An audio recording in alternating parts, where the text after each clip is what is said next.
there guys, just before I start this video, just want to let you folks know I started on Instagram not too long ago. You can go to Instagram and find me at Psych Teachings, and on Twitter too, at Psychology Teachings. With that being said, today's video is going to be all about food and sleep. Now, I know there's countless videos out there on these two topics, there's countless books on there, but I cannot emphasize the importance of these two.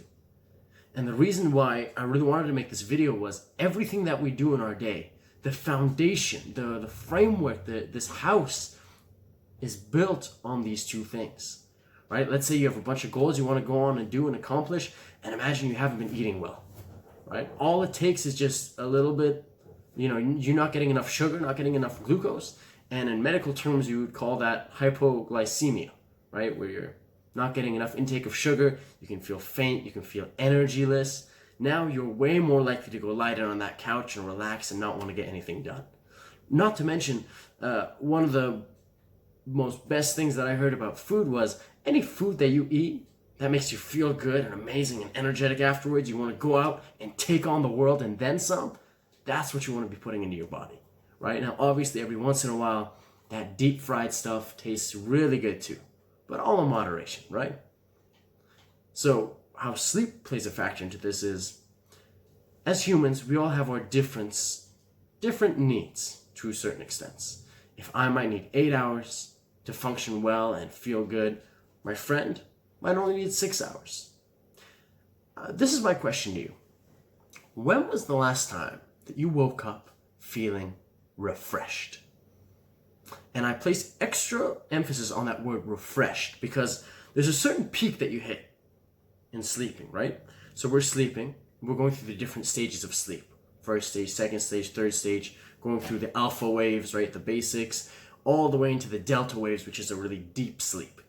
And a lot of the times when people wake up in that sort of delta wave stage, in that deep sleep stage, that's when you can wake up feeling groggy, with a headache, not feeling very amazing. And then after that, obviously, is the Rem sleep stage, the stage where you start dreaming. Now, what happens is, what should typically happen is, after your 8.5 hours, 9 hours, 9.5 hours, whatever you may need, when you wake up, your mind, has had enough time to cycle through all the stages, 1 through 4 to be specific. You've gone through all multiple times, and then when you wake up, you don't wake up, hopefully, in your deepest of sleeps. You don't get woken up in that stage. You get woken up in the first stage or your second one, when you're only mildly gone into dream world, if you will. Now, the interesting thing about sleeping in this sense is, when we look at, let's say, tests, for example, one of the biggest recommendations that any prof or any teacher is going to give you the night before an exam is to get a good amount of sleep. Why? Why is that? Right? A lot of university students, college students, high school students, in terms of studying for an exam, getting those final few hours in the night before, maybe that can boost up our grade. Biology, psychology will tell us that those couple of extra hours of sleep actually help you better retain information. So let's say instead of getting my 8 hours, I only get 6 hours of sleep, and instead I squeeze in 2 more hours of studying. In theory, in common sense, you're going, Daniel, that makes total sense. But in reality, when I wake up that morning and I'm not feeling 100%, and maybe I circle A instead of circling the letter B, that's going to cost you points. Where it is much more preferred that you do get a good bit of food in you the morning before the test, and the night before you get a good amount of sleep. Because when we sleep, research believes that our mind is going through everything that we learned that day.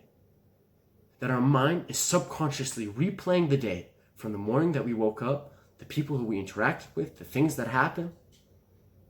So imagine you study from, let's say, 8 p.m. until 10 p.m. You clock out, 10:30, 11, you're in bed, and when your mind is sleeping, it is connecting all these networks together, and it is going over them and make sure that it remembers everything. So a great tip for memorization is actually sleep. Now that comes in with anything, with whether you want to talk about exercise, whether you want to talk about just using your brain in an efficient way. Sleep and food are detrimental. So if you're going to go out there and watch all those motivational videos talking about waking up at 6 in the morning, okay, but are you going to bed at 10 p.m. to at least get 8 hours of sleep? If not, how efficient are you in the time that you are awake?